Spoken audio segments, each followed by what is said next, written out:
Because remember, if you cannot even find a tenant, forget about any form of positive cash flow.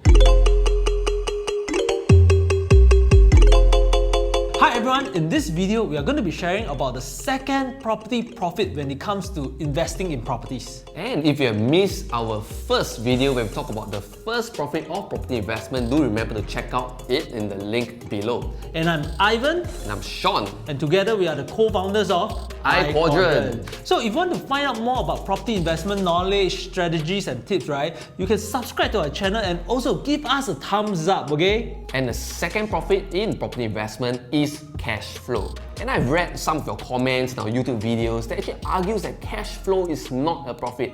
And I totally understand why you say that.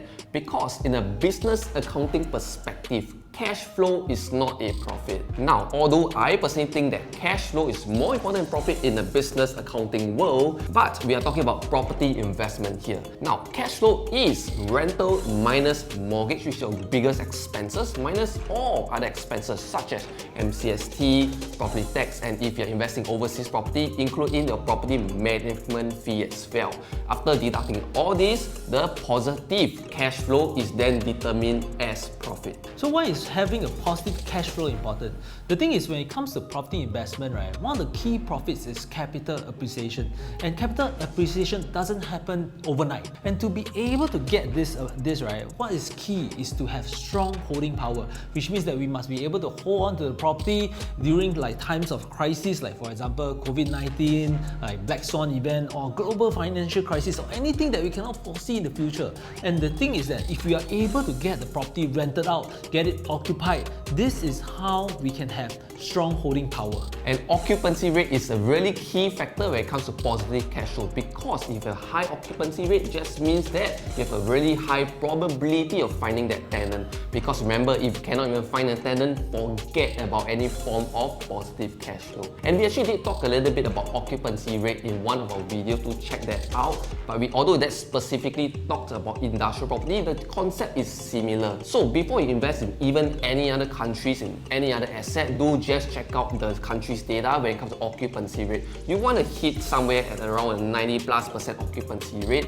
so that you can more or less kind of guarantee that you have a tenant. So in other words, right, when it comes to property investment, it's a combination of both capital appreciation and positive cash flow, and because of this, we have this strong holding power such that we can get the best of both worlds. So yes, having a positive cash flow property is very important, and so at the same time, is having a negative cash flow an issue? What do you think, Sean? I think it's important to have a positive cash flow, but having a negative cash flow doesn't mean that the property is not good. At the end of the day, it all depends on the person's profile. Give me an example. Let's say someone is earning like $5,000 a month, getting a property that is giving you a negative $1,000 cash flow. That might make it very challenging for this person to actually hold on to this property in a long-term basis. However, someone is earning, let's say, like $15,000 a month and getting a negative cash flow of $1,000 a month, naturally this person already have a strong holding power, and therefore this might not be as detrimental to this person as compared to the person earning $5,000 a month. Now, when we bring it one notch higher, let's say assuming they want to acquire, let's say,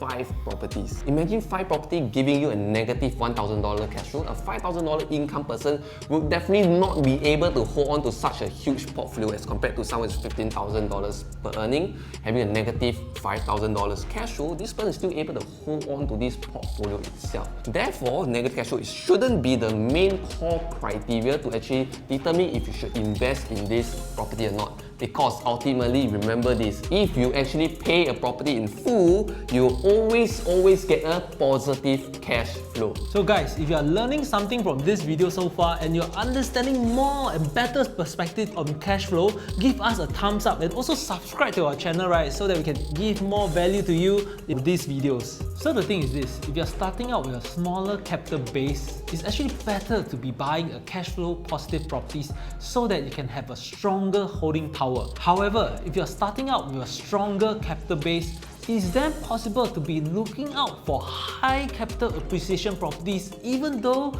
it has negative cash flow? Yeah, so no matter what, I think the good practice over here is actually to have this thing called a safety net. So if you're having a positive cash flow unit, I think it's okay to keep a safety net of about 6 months and above. Whereas if you're actually holding on to a negative cash flow property, my advice would minimally have a 12 months to 18 months worth of safety net for your property. So guys, you have been learning something so far on cash flow and gaining new perspective on it. Do remember to give us a thumbs up and at the same time subscribe to our channel so that we can bring you investment tips and also strategies on how you can invest better in properties. And once again, I'm Ivan. And I'm Sean. And do remember to stay tuned for our third episodes on property profits, whereby we bring you the most underrated secrets in property investment. Bye!